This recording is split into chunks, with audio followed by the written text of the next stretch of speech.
Freddie Mercury was a British singer and songwriter, who achieved worldwide fame as the lead vocalist of the rock band Queen. Regarded as one of the greatest singers in the history of rock music, he was known for his flamboyant stage persona and 4-octave vocal range.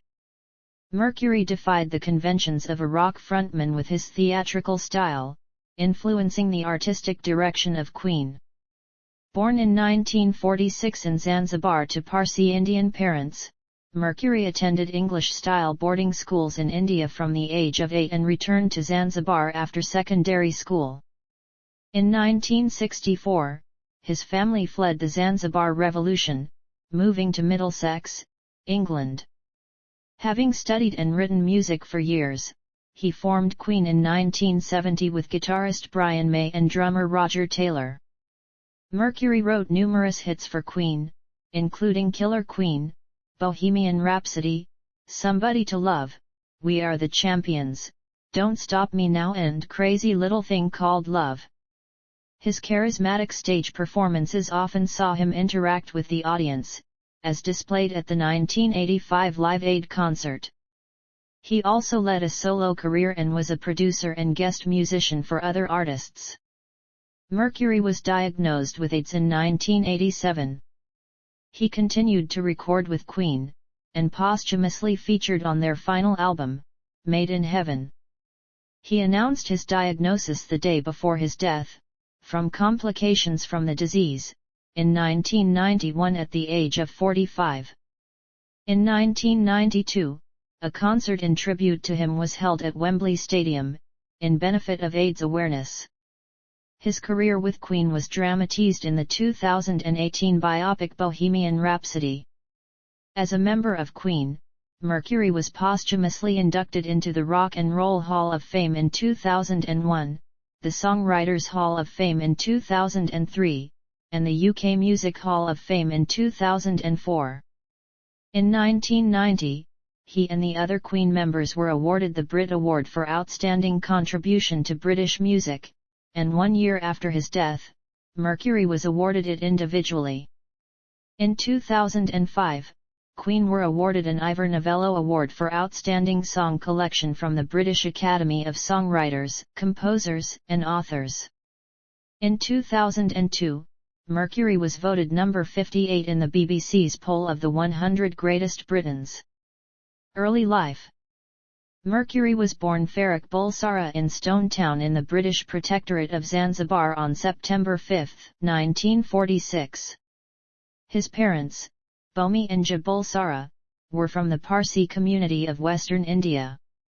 The Bulsaras had origins in the city of Bulsar in Gujarat. He had a younger sister, Kashmira. The family had moved to Zanzibar so that Bomi could continue his job as a cashier at the British Colonial Office. As Parsis, the Bulsaras practiced Zoroastrianism. Mercury was born with 4 extra incisors, to which he attributed his enhanced vocal range. As Zanzibar was a British protectorate until 1963, Mercury was born a British subject, and on June 2, 1969 was registered a citizen of the United Kingdom and colonies after the family had emigrated to England. Mercury spent most of his childhood in India, where he began taking piano lessons at the age of 7 while living with relatives. In 1954, at the age of 8, Mercury was sent to study at St. Peter's School, a British-style boarding school for boys, in Panchgani near Bombay. At the age of 12, he formed a school band, the Hectics, and covered rock and roll artists such as Cliff Richard and Little Richard. One of Mercury's former bandmates from the Hectics has said the only music he listened to, and played, was Western pop music.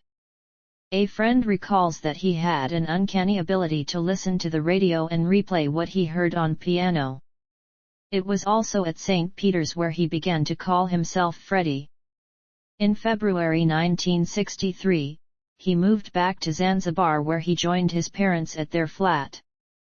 In the spring of 1964, Mercury and his family fled to England from Zanzibar to escape the violence of the revolution against the Sultan of Zanzibar and his mainly Arab government, in which thousands of ethnic Arabs and Indians were killed. They moved to 19 Hamilton Close, Feltham, Middlesex, a town 13 miles west of central London. The Bulzer-Ross briefly relocated to 122 Hamilton Road before settling into a small house at 22 Gladstone Avenue in late October. After first studying art at Isleworth Polytechnic in West London, Mercury studied graphic art and design at Ealing Art College, graduating with a diploma in 1969. He later used these skills to design heraldic arms for his band Queen. Following graduation, Mercury joined a series of bands and sold second-hand Edwardian clothes and scarves in Kensington Market in London with Roger Taylor. Taylor recalls, "Back then, I didn't really know him as a singer, he was just my mate. My crazy mate. If there was fun to be had, Freddie and I were usually involved." He also held a job as a baggage handler at Heathrow Airport. Other friends from the time remember him as a quiet and shy young man with a great interest in music. In 1969, he joined Liverpool-based band Ibex, later renamed Wreckage, which played very Hendrix-style, heavy blues. He briefly lived in a flat above the Dovedale Towers, a pub close to Penny Lane in Liverpool's Mossley Hill district. When this band failed to take off, he joined an Oxford-based band, Sour Milk Sea, but by early 1970 this group had broken up as well. In April 1970, Mercury teamed up with guitarist Brian May and drummer Roger Taylor, to become lead singer of their band Smile. They were joined by bassist John Deacon in 1971. Despite the reservations of the other members and Trident Studios, the band's initial management, Mercury chose the name Queen for the new band. He later said, "It's very regal obviously, and it sounds splendid. It's a strong name, very universal and immediate. I was certainly aware of the gay connotations, but that was just one facet of it." At about the same time, he legally changed his surname, Bulsara, to Mercury. It was inspired by the line "Mother Mercury, look what they've done to me" from his song My Fairy King. Shortly before the release of Queen's self-titled first album, Mercury designed the band's logo, known as the Queen Crest. The logo combines the zodiac signs of the four band members, 2 lions for Deacon and Taylor, a crab for May, and 2 fairies for Mercury. The lions embrace a stylized letter Q, the crab rests atop the letter with flames rising directly above it, and the fairies are each sheltering below a lion. A crown is shown inside the Q, and the whole logo is overshadowed by an enormous phoenix.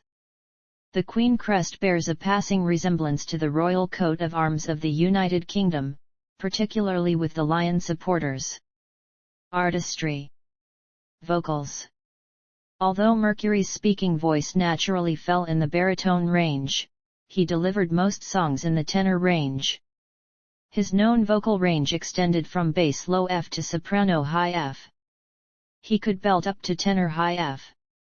Biographer David Brett described his voice as escalating within a few bars from a deep, throaty rock growl to tender, vibrant tenor, then on to a high-pitched, perfect coloratura, pure and crystalline in the upper reaches.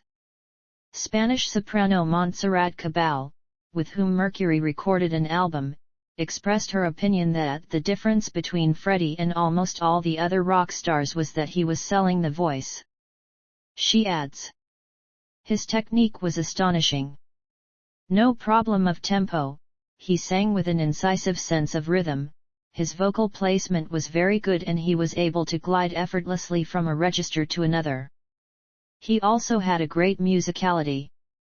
His phrasing was subtle, delicate, and sweet or energetic and slamming. He was able to find the right coloring or expressive nuance for each word." The Who lead singer Roger Daltrey described Mercury as the best virtuoso rock and roll singer of all time. He could sing anything in any style. He could change his style from line to line and, God, that's an art. And he was brilliant at it. Discussing what type of person he wanted to play the lead role in his musical Jesus Christ Superstar, Andrew Lloyd Webber said, he has to be of enormous charisma, but he also has to be a genuine rock tenor. That's what it is. Really think Freddie Mercury, I mean that's the kind of range we're talking about. A research team undertook a study in 2016 to understand the appeal behind Mercury's voice. Led by Professor Christian Herbst, the team identified his notably faster vibrato and use of subharmonics as unique characteristics of Mercury's voice, particularly in comparison to opera singers. The research team studied vocal samples from 23 commercially available Queen recordings, his solo work, and a series of interviews of the late artist. They also used an endoscopic video camera to study a rock singer brought in to imitate Mercury's singing voice. Songwriter. Mercury wrote 10 of the 17 songs on Queen's greatest hits album, Bohemian Rhapsody, 7 Seas of Rhye, Killer Queen, Somebody to Love, Good Old-Fashioned Lover Boy, We Are the Champions, Bicycle Race, Don't Stop Me Now, Crazy Little Thing Called Love, and Play the Game. In 2003 Mercury was posthumously inducted into the Songwriters Hall of Fame with the rest of Queen, and in 2005 all 4 band members were awarded an Ivor Novello Award for Outstanding Song Collection from the British Academy of Songwriters, Composers, and Authors. The most notable aspect of his songwriter involved the wide range of genres that he used, which included, among other styles, rockabilly, progressive rock, heavy metal, gospel, and disco. As he explained in a 1986 interview, I hate doing the same thing again and again and again. I like to see what's happening now in music, film, and theater and incorporate all of those things. Compared to many popular songwriters, Mercury also tended to write musically complex material. For example, Bohemian Rhapsody is non-cyclical in structure and comprises dozens of chords. He also wrote 6 songs from Queen II which deal with multiple key changes and complex material. Crazy Little Thing Called Love, on the other hand, contains only a few chords. Although Mercury often wrote very intricate harmonies, he claimed that he could barely read music. He wrote most of his songs on the piano and used a wide variety of key signatures. Live performer. Mercury was noted for his live performances, which were often delivered to stadium audiences around the world. He displayed a highly theatrical style that often evoked a great deal of participation from the crowd. A writer for The Spectator described him as a performer out to tease, shock and ultimately charm his audience with various extravagant versions of himself. David Bowie, who performed at the Freddie Mercury tribute concert and recorded the song Under Pressure with Queen, praised Mercury's performance style, saying, "Of all the more theatrical rock performers, Freddie took it further than the rest, he took it over the edge. And of course, I always admired a man who wears tights. I only saw him in concert once and as they say, he was definitely a man who could hold an audience in the palm of his hand." Queen guitarist Brian May wrote that Mercury could make the last person at the back of the furthest stand in a stadium feel that he was connected. Mercury's main prop on stage was a broken microphone stand. After accidentally snapping it off the heavy bass during an early performance, he realized it could be used in endless ways. One of Mercury's most notable performances with Queen took place at Live Aid in 1985. Queen's performance at the event has since been voted by a group of music executives as the greatest live performance in the history of rock music. The results were aired on a television program called The World's Greatest Gigs. Mercury's powerful, sustained note during the a cappella section came to be known as the note heard round the world.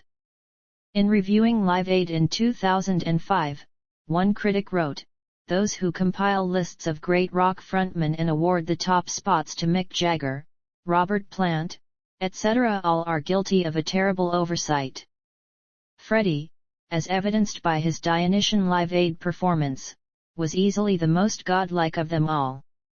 Queen roadie Peter Hince states, "It wasn't just about his voice but the way he commanded the stage." For him it was all about interacting with the audience and knowing how to get them on his side.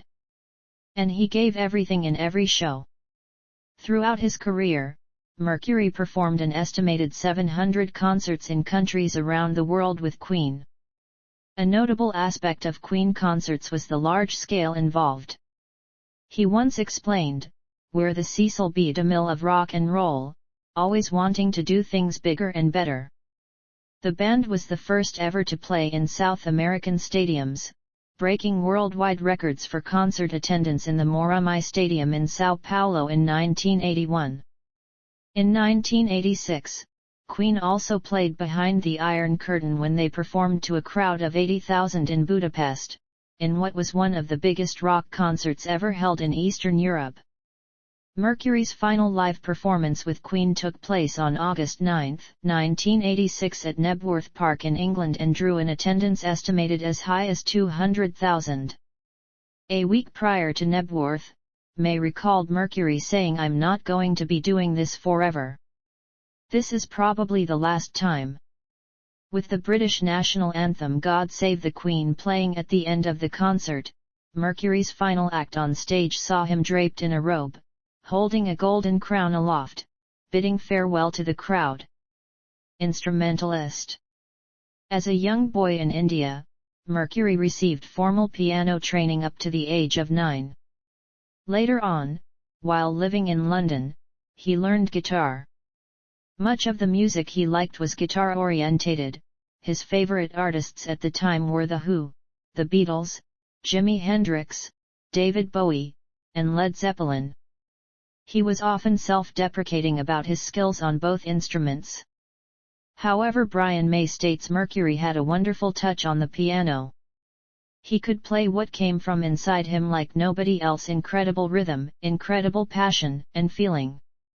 Keyboardist Rick Wakeman praised Mercury's playing style, saying he discovered for himself and successfully composed a number of Queen songs on the instrument. From the early 1980s, Mercury began extensively using guest keyboardists. Most notably, he enlisted Fred Mondell for his first solo project. From 1982 Mercury collaborated with Morgan Fisher, and from 1985 onward Mercury collaborated with Mike Moran and Spike Edney. Mercury played the piano in many of Queen's most popular songs, including Killer Queen, Bohemian Rhapsody, Good Old-Fashioned Lover Boy, We Are the Champions, Somebody to Love, and Don't Stop Me Now. He used concert grand pianos and, occasionally, other keyboard instruments such as the harpsichord. From 1980 onward, he also made frequent use of synthesizers in the studio. Brian May claims that Mercury used the piano less over time because he wanted to walk around on stage and entertain the audience. Although he wrote many lines for the guitar, Mercury possessed only rudimentary skills on the instrument.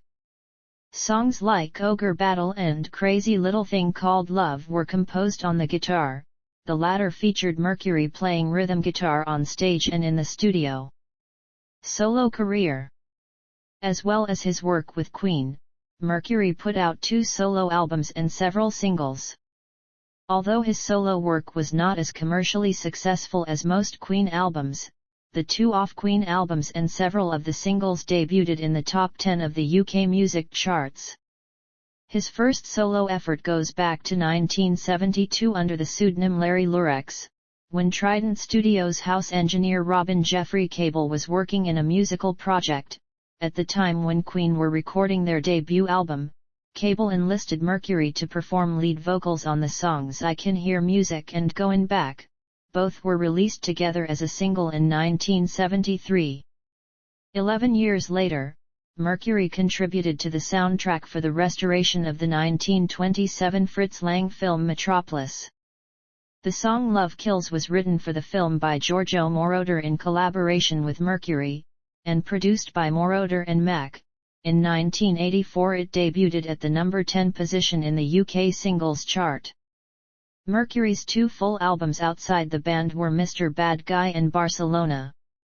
His first album, Mr. Bad Guy, debuted in the top 10 of the UK album charts. In 1993, a remix of Living on My Own, a single from the album, posthumously reached number 1 on the UK singles charts. The song also garnered Mercury a posthumous Ivor Novello Award from the British Academy of Songwriters, Composers, and Authors. AllMusic critic Eduardo Rivadavia describes Mr. Bad Guy as outstanding from start to finish and expressed his view that Mercury did a commendable job of stretching into uncharted territory.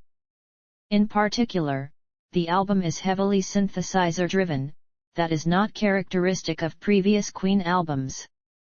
His second album, Barcelona, recorded with Spanish soprano vocalist Montserrat Cabal, combines elements of popular music and opera.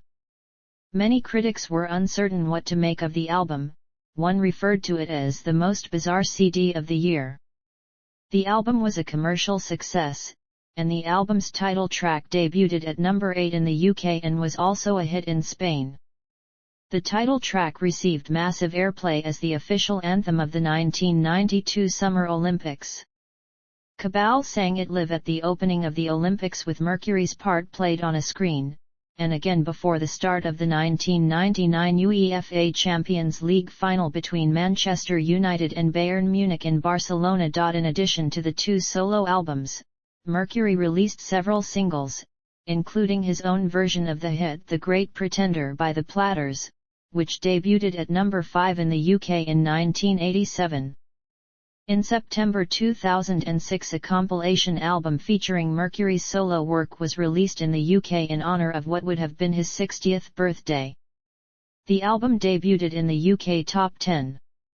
In 2012, Freddie Mercury, The Great Pretender, a documentary film directed by Rhys Thomas on Mercury's attempts to forge a solo career, premiered on BBC One. In 1981–1983, Mercury recorded several tracks with Michael Jackson, including a demo of State of Shock, Victory, and There Must Be More to Life Than This. None of these collaborations were officially released at the time, although bootleg recordings exist. Jackson went on to record the single State of Shock with Mick Jagger for the Jacksons' album Victory. Mercury included the solo version of There Must Be More to Life Than This on his Mr. Bad Guy album. There Must Be More to Life Than This was eventually reworked by Queen and released on their compilation album Queen Forever in 2014. In addition to working with Michael Jackson, Mercury and Roger Taylor sang on the title track for Billy Squier's 1982 studio release, Emotions in Motion, and later contributed to 2 tracks on Squier's 1986 release, Enough Is Enough, providing vocals on Love Is the Hero and musical arrangements on Lady with a tenor sax. In 2020, Mercury's music video for Love Me Like There's No Tomorrow was nominated for Best Animation at the Berlin Music Video Awards. Woodlock Studio is behind the animation. Personal life. Relationships. In the early 1970s, Mercury had a long-term relationship with Mary Austin, whom he met through guitarist Brian May. Austin, born in Fulham, London, met Mercury in 1969 when she was 19 and he was 24 years old, a year before Queen had formed. He lived with Austin for several years in West Kensington, London. By the mid-1970s, he had begun an affair with David Mins, an American record executive at Elektra Records. In December 1976, Mercury told Austin of his sexuality, which ended their romantic relationship.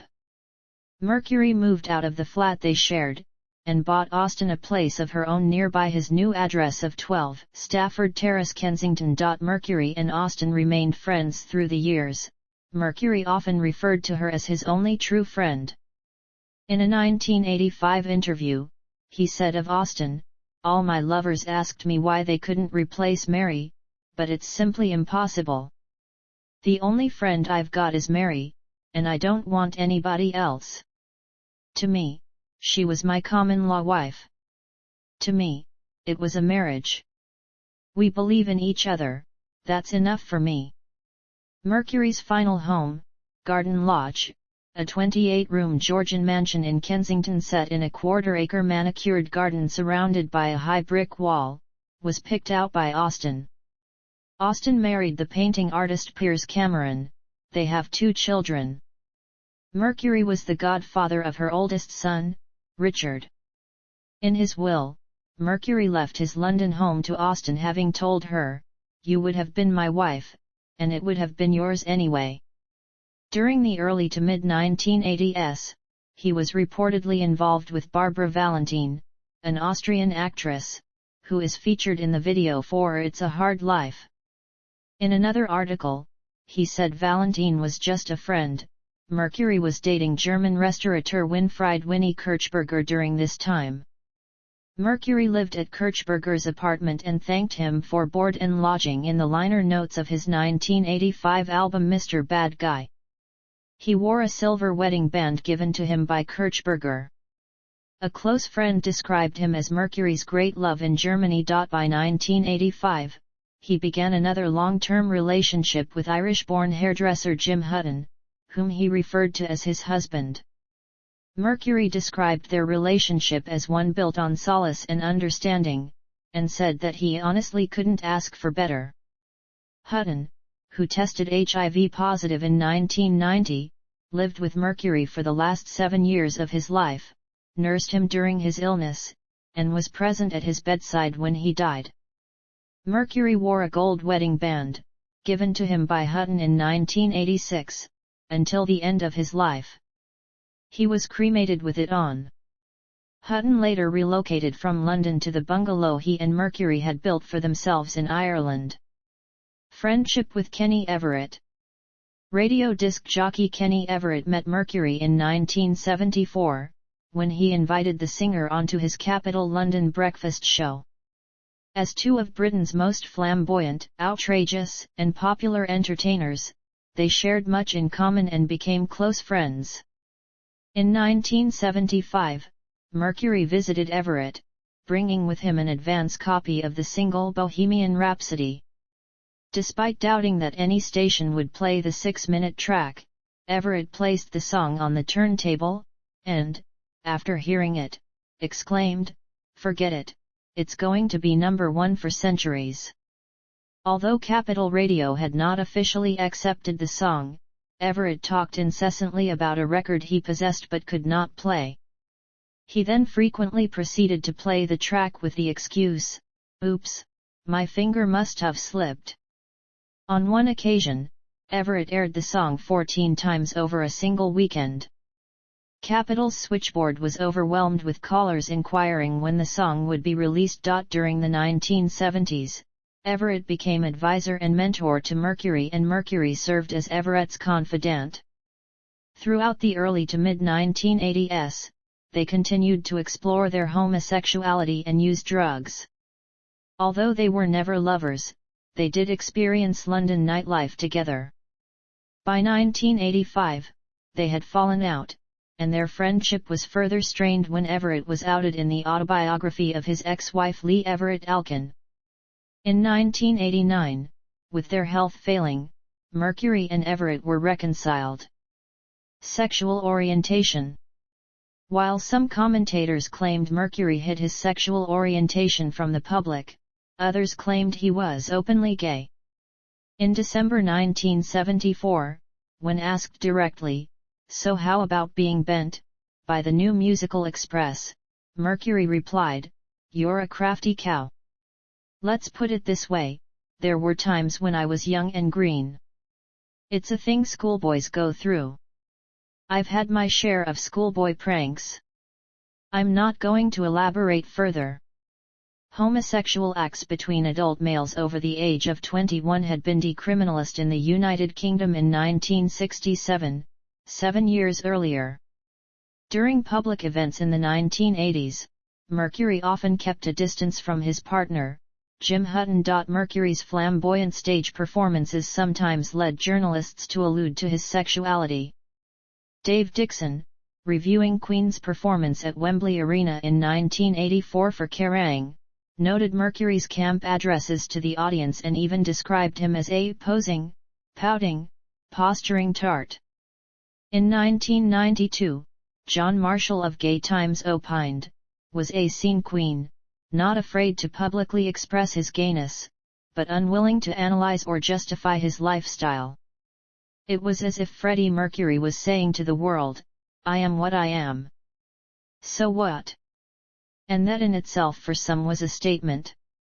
In an article for After Elton, Robert Urban said, Mercury did not ally himself to political outness, or to LGBT causes. Some believe Mercury was bisexual, for example, regarding the creation of Celebrate Bisexuality Day, Wendy Curry said, we were sitting around at one of the annual bi conventions, venting, and someone, I think it was Gigi, said we should have a party. We all loved the great bisexual, Freddie Mercury. His birthday was in September, so why not September? We wanted a weekend day to ensure the most people would do something. Gigi's birthday was September 23rd. It fell on a weekend day, so, poof. We had a day. The Advocate said in May 2018, closeted throughout his life, Mercury, who was bisexual, engaged in affairs with men but referred to a woman he loved in his youth, Mary Austin, as the love of his life, according to the biography Somebody to Love, The Life, Death, and Legacy of Freddie Mercury. Additionally, according to an obituary, Mercury was a self-confessed bisexual.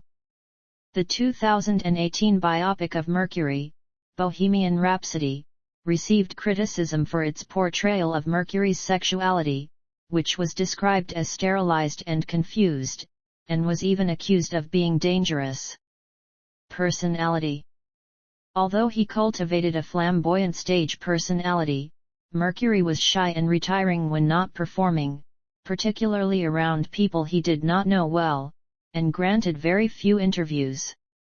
He once said of himself, when I'm performing I'm an extrovert, yet inside I'm a completely different man. On this contrast to his larger-than-life stage persona, BBC music broadcaster Bob Harris adds he was lovely, bright, sensitive, and quite vulnerable. While on stage, Mercury basked in the love from his audience. Nirvana frontman Kurt Cobain's suicide note mentions how he admired and envied the way Mercury seemed to love, relish in the love and adoration from the crowd. Mercury never discussed his ethnic or religious background with journalists. The closest he came to doing so was in response to a question about his outlandish persona. He said, "That's something inbred, it's a part of me. I will always walk around like a Persian popinjay," an oblique reference to his Indian Parsi background. Feeling a connection to Britain prior to arriving in England, the young Bulsara was heavily influenced by British fashion and music trends while growing up. According to his longtime assistant Peter Freestone, if Freddie had his way, he would have been born aged 18 in Feltham. Harris states, "One of the things about Freddie was that he was very civilized and quite English. I'd go over to his flat near Shepherd's Bush in the afternoon, and he'd get out the fine china and the sugar lumps and we'd have a cup of tea." His flamboyant dress sense and the emergence of glam rock in the UK in the early 1970s saw Mercury wear outfits designed by Zandra Rhodes. When asked by Melody Maker in 1981 if rock stars should use their power to try to shape the world for the better, Mercury responded, "Leave that to the politicians. Certain people can do that kind of thing, but very few." John Lennon was one. Because of his status, he could do that kind of preaching and affect people's thoughts. But to do this you have to have a certain amount of intellect and magic together, and the John Lennons are few and far between. People with mere talent, like me, have not got the ability or power. Mercury dedicated a song to the former member of the Beatles. The song, "Life is Real," is included in the 1982 album Hot Space. Mercury did occasionally express his concerns about the state of the world in his lyrics. His most notable message songs are Under Pressure, Is This the World We Created, There Must Be More to Life Than This, The Miracle and Innuendo. Mercury cared for at least 10 cats throughout his life, including Tom, Jerry, Oscar, Tiffany, Dorothy, Delilah, Goliath, Miko, Romeo, and Lily. He was against the inbreeding of cats for specific features, and all except for Tiffany and Lily, both given as gifts, were adopted from the Blue Cross. Mercury placed as much importance on these beloved animals as on any human life, and showed his adoration by having the artist Anne Ortman paint portraits of each of them. Mercury wrote a song for Delilah, his favorite cat of all, which appeared on the Queen album Innuendo. Mercury dedicated his liner notes in his 1985 solo album Mr. Bad Guy to Jerry and his other cats. It reads, "This album is dedicated to my cat Jerry, also Tom, Oscar, and Tiffany, and all the cat lovers across the universe. Screw everybody else." In 1987, Mercury celebrated his 41st birthday at the Pikes Hotel, Ibiza, Spain, several months after discovering that he had contracted HIV. Mercury sought much comfort at the retreat and was a close friend of the owner, Anthony Pike, who described Mercury as the most beautiful person I've ever met in my life. So entertaining and generous.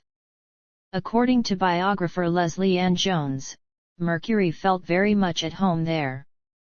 He played some tennis, lounged by the pool, and ventured out to the odd gay club or bar at night. The birthday party, held on September 5, 1987, has been described as the most incredible example of excess the Mediterranean island had ever seen, and was attended by some 700 people. A cake in the shape of Antoni Gaudi's Sagrada Familia was provided for the party. The original cake collapsed and was replaced with a 2-meter-long sponge cake decorated with the notes from Mercury's song Barcelona. The bill, which included 232 broken glasses, was presented to Queen's manager, Jim Beach. Before his death, Mercury had told Beach, "You can do what you want with my music, but don't make me boring." Illness.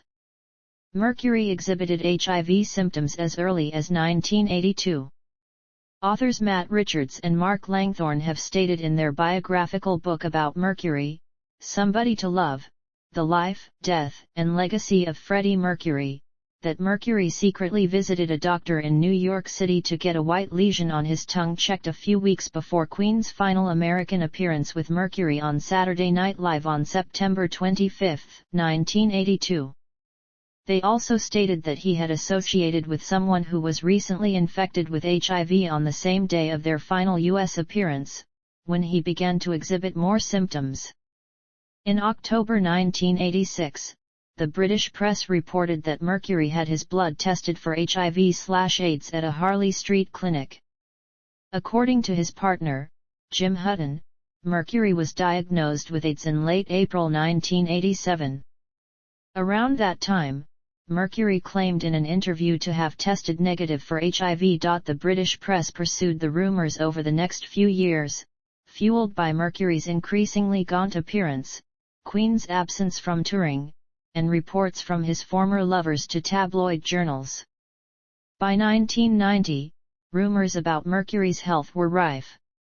At the 1990 Brit Awards held at the Dominion Theatre, London, on February 18, Mercury made his final appearance on stage, when he joined the rest of Queen to collect the Brit Award for Outstanding Contribution to British Music. Mercury and his inner circle of colleagues and friends continually denied the stories. It has been suggested that Mercury could have helped AIDS awareness by speaking earlier about his illness. Mercury kept his condition private to protect those closest to him. May later confirmed that Mercury had informed the band of his illness much earlier. Filmed in May 1991, the music video for These Are the Days of Our Lives features a very thin Mercury in his final scenes in front of the camera. Director of the video Rudy Dolezal comments, "AIDS was never a topic. We never discussed it. He didn't want to talk about it. Most of the people didn't even 100% know if he had it, apart from the band and a few people in the inner circle. He always said, I don't want to put any burden on other people by telling them my tragedy." The rest of the band were ready to record when Mercury felt able to come into the studio, for an hour or two at a time. May said of Mercury, "He just kept saying, 'Write me more. Write me stuff.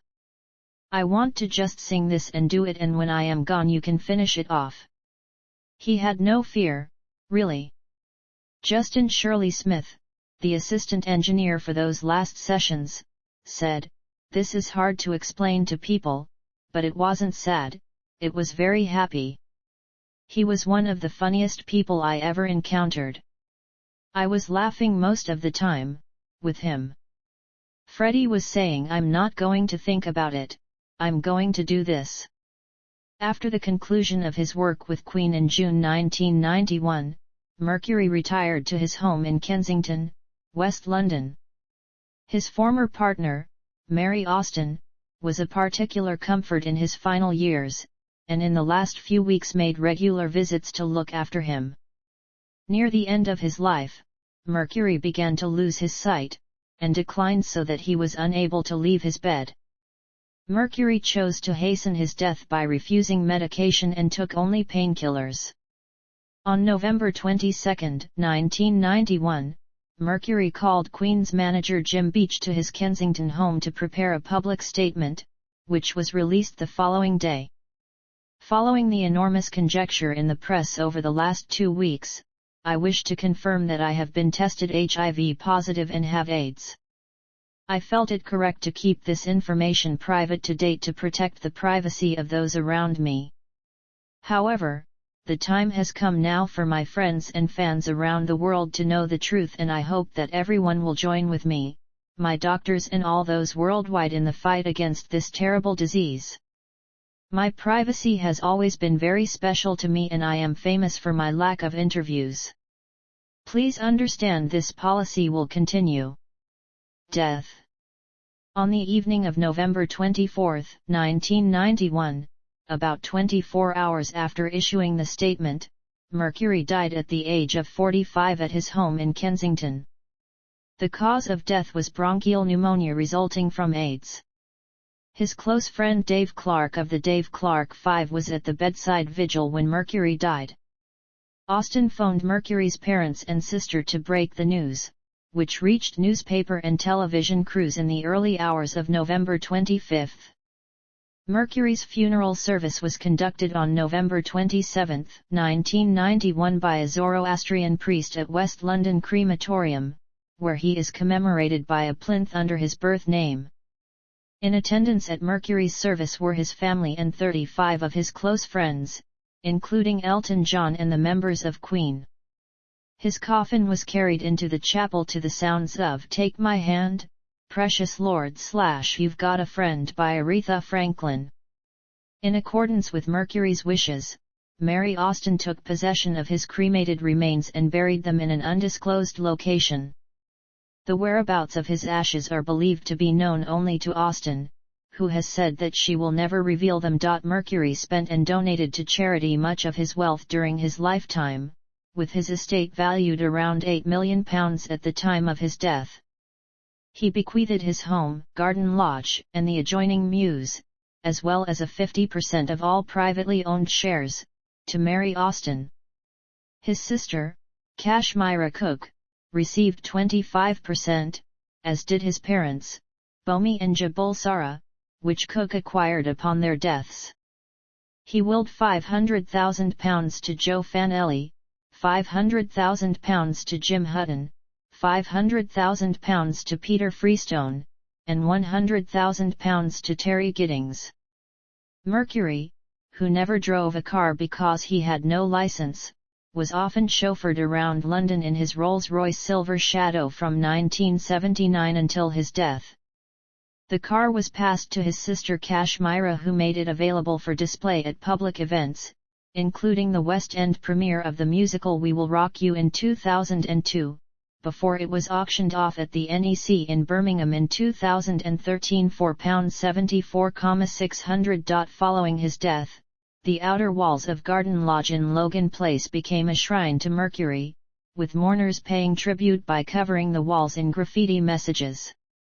3 years later, Time Out magazine reported that the wall outside the house has become London's biggest rock and roll shrine. Fans continued to visit to pay their respects, with letters appearing on the walls until 2017, when Austin had the wall cleared. Hutton was involved in a 2000 biography of Mercury, Freddie Mercury, The Untold Story, and also gave an interview for The Times in September 2006 for what would have been Mercury's 60th birthday. Legacy. Continued popularity. Regarded as one of the greatest lead singers in the history of rock music, he was known for his flamboyant stage persona and 4-octave vocal range.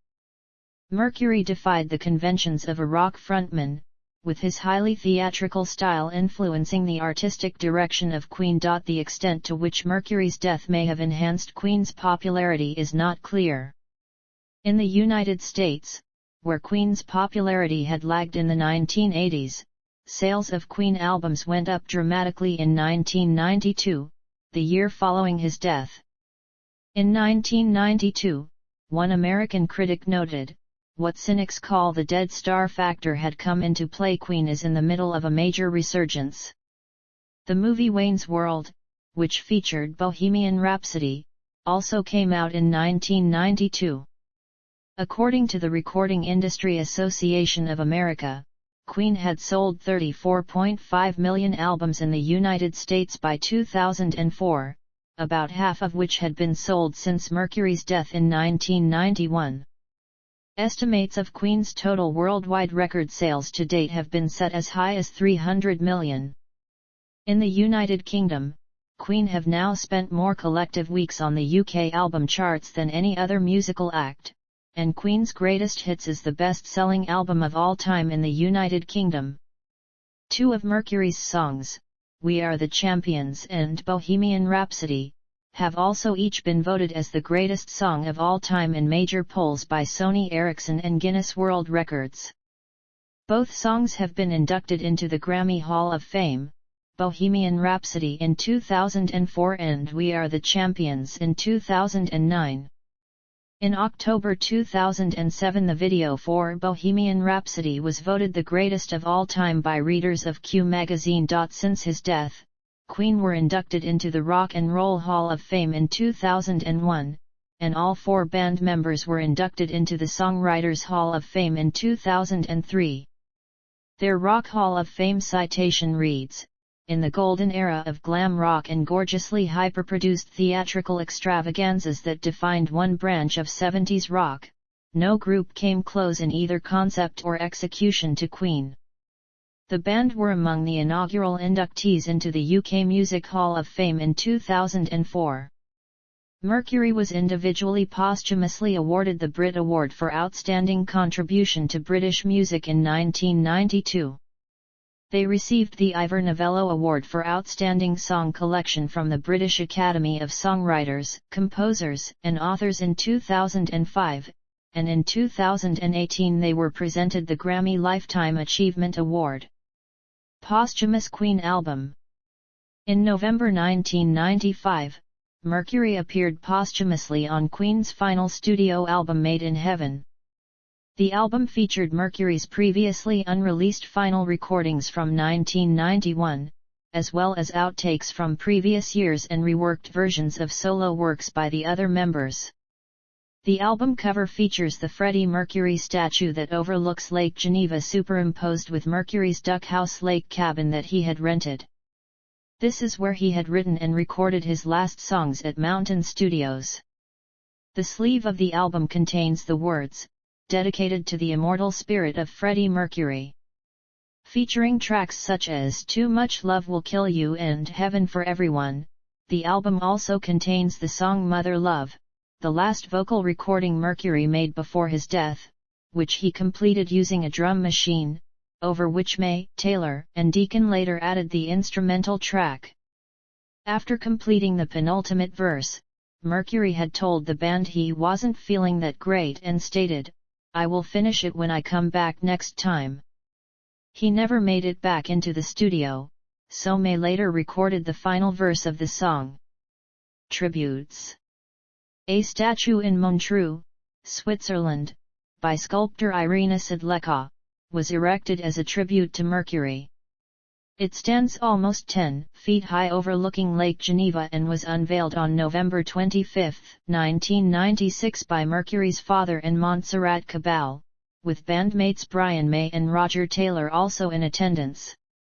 Beginning in 2003, fans from around the world have gathered in Switzerland annually to pay tribute to the singer as part of the Freddie Mercury Montreux Memorial Day on the first weekend of September. In 1997, the three remaining members of Queen released No One But You, a song dedicated to Mercury and all those that die too soon. In 1999, a Royal Mail stamp with an image of Mercury on stage was issued in his honour as part of the UK Postal Service's Millennium Stamp series. In 2009, a star commemorating Mercury was unveiled in Feltham, West London, where his family moved upon arriving in England in 1964. The star in memory of Mercury's achievements was unveiled on Feltham High Street by his mother Jabul Sara and Queen bandmate May. A statue of Mercury stood over the entrance to the Dominion Theatre in London's West End from May 2002 to May 2014 for Queen and Ben Elton's musical We Will Rock You. A tribute to Queen was on display at the Fremont Street Experience in downtown Las Vegas throughout 2009 on its video canopy. In December 2009, a large model of Mercury wearing tartan was put on display in Edinburgh as publicity for the run of We Will Rock You. Sculptures of Mercury often feature him wearing a military jacket with his fist in the air. In 2018, GQ magazine called Mercury's yellow military jacket from his 1986 concerts his best-known look, while CNN called it an iconic moment in fashion. For Mercury's 65th birthday in 2011, Google dedicated its Google Doodle to him. It included an animation set to his song, Don't Stop Me Now. Referring to the late, great Freddie Mercury in their 2012 Rock and Roll Hall of Fame induction speech, Guns N' Roses quoted Mercury's lyrics from We Are the Champions. I've taken my bows, my curtain calls, you've brought me fame and fortune and everything that goes with it, and I thank you all. Tribute was paid to Queen and Mercury at the closing ceremony of the 2012 Summer Olympics in London. The band's performance of We Will Rock You with Jessie J was opened with a video of Mercury's call and response routine from 1980's IXS Wembley Stadium performance, with the 2012 crowd at the Olympic Stadium responding appropriately. The frog genus Mercurana, discovered in 2013 in Kerala, India, was named as a tribute because Mercury's vibrant music inspires the authors.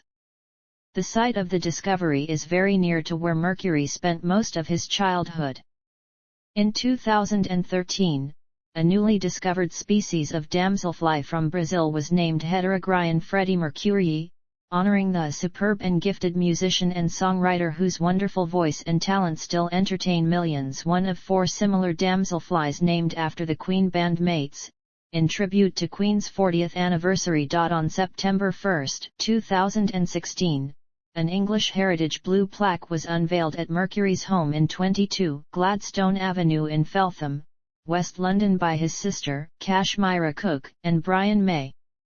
Attending the ceremony, Karen Bradley, the UK Secretary of State for Culture, called Mercury one of Britain's most influential musicians, and added he is a global icon whose music touched the lives of millions of people around the world. On February 24, 2020, a street in Feltham was renamed Freddie Mercury Close during a ceremony attended by his sister Kashmira. On September 5, 2016, the 70th anniversary of Mercury's birth, asteroid 17473 Freddie Mercury was named after him. Issuing the certificate of designation to the charismatic singer, Joel Parker of the Southwest Research Institute added, Freddie Mercury sang, I'm a shooting star leaping through the sky, and now that is even more true than ever before. In an April 2019 interview, British rock concert promoter Harvey Goldsmith referred to Mercury as one of our most treasured talents. In August 2019, Mercury was one of the honorees inducted in the Rainbow Honor Walk, a walk of fame in San Francisco's Castro neighborhood, noting LGBTQ people who have made significant contributions in their fields. Freddie Mercury Alley is a 107-yard-long alley next to the British Embassy in the Ujazdow district in Warsaw, Poland, which is dedicated to Mercury, and was unveiled on November 22, 2019. Until the Freddie Mercury Close in Feltham was dedicated, Warsaw was the only city in Europe with a street dedicated to the singer. In January 2020, Queen became the first band to join Queen Elizabeth II on a British coin. Issued by the Royal Mint, the commemorative £5 coin features the instruments of all 4 band members, including Mercury's Bechstein grand piano and his mic and stand. In April 2022, a life-size statue of Mercury was unveiled in South Korea's resort island of Jeju. Mercury has featured in international advertising to represent the UK.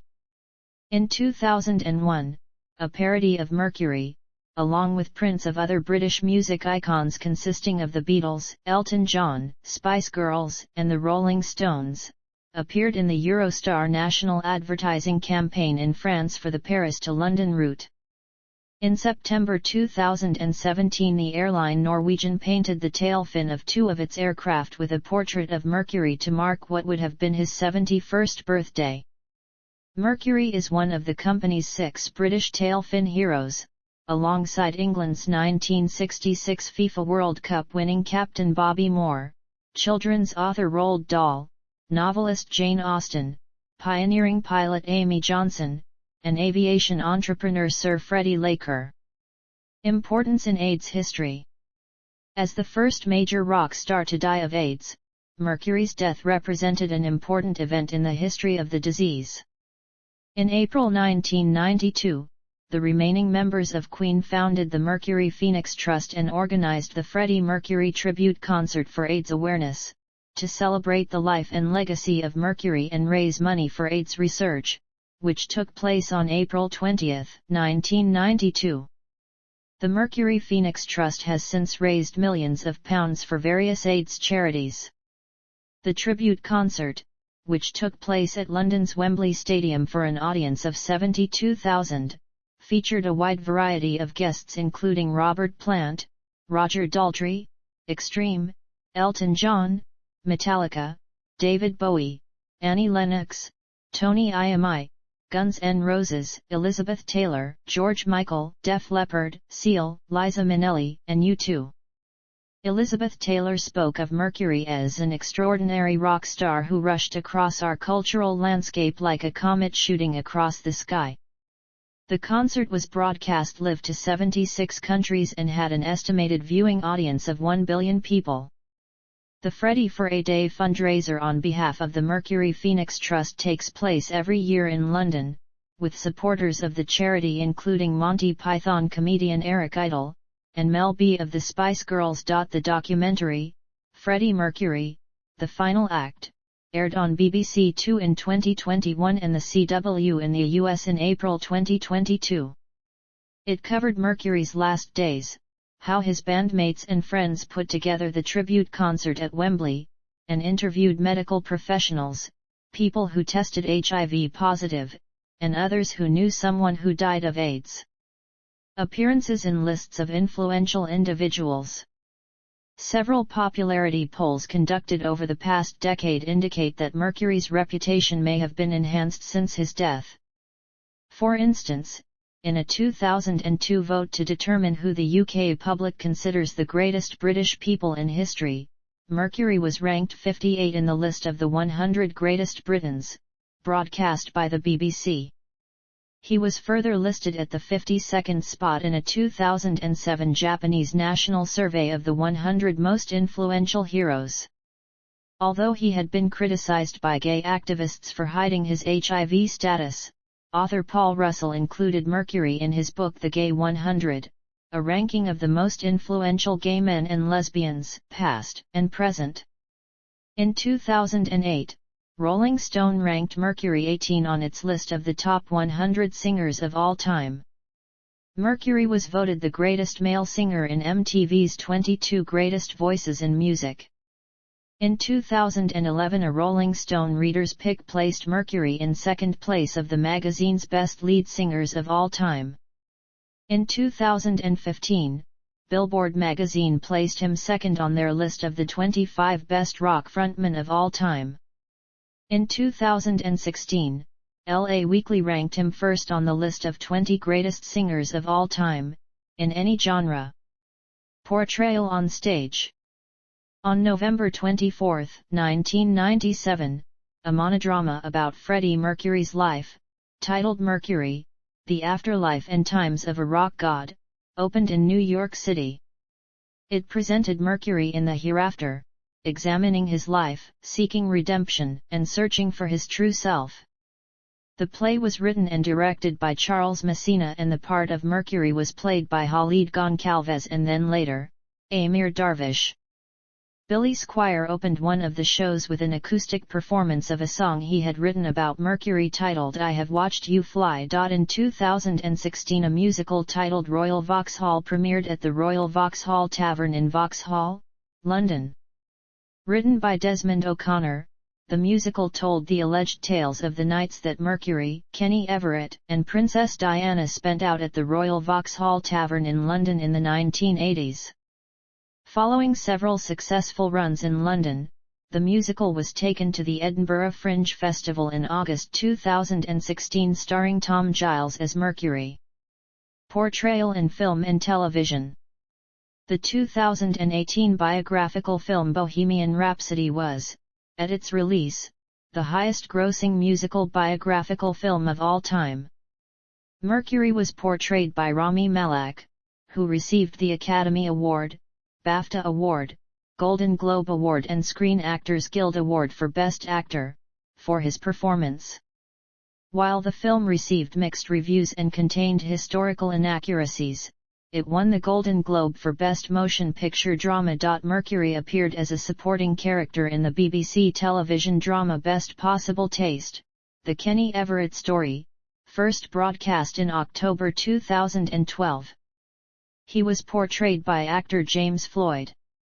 He was played by actor John Blunt in the Freddie Mercury Story, Who Wants to Live Forever, first broadcast in the UK on Channel 5 in November 2016.